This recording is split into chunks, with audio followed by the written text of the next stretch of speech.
So over the past few days, we've been looking at the Old Testament words for revival and what they literally mean. And so we've just been looking at brief descriptions of those, but they're very, very important. And so it's the word for revival, which literally means to bring the dead to life. And so how phenomenal is that? And that's something we certainly need to be praying for. It's a restoration, a spiritual restoration to those who have forsaken God, and so that they need to be spiritually restored and put back into a right relationship with God. Certainly we need that in our churches and in our society as well today, that spiritual restoration. And then as we looked at yesterday, is the revival of the spirit and the revival of the heart towards those who are lowly, towards those who are contrite before God, towards those who are broken before God. And so I absolutely love, just wanted to give you a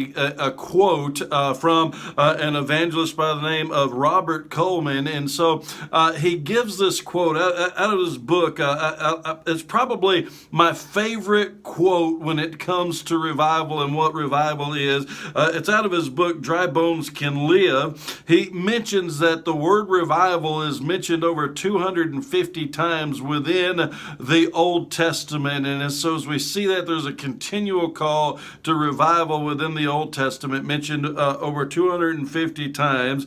But he's saying revival in its fullness form, in its absolute reform in the Old Testament, revival was breathing in the breath of God.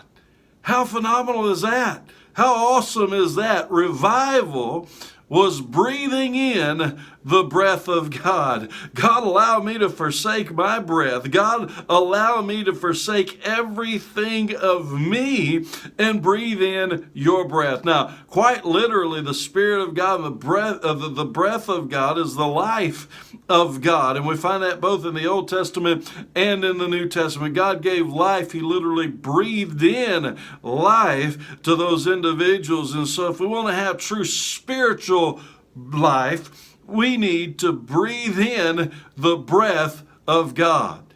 Would you pray this with me?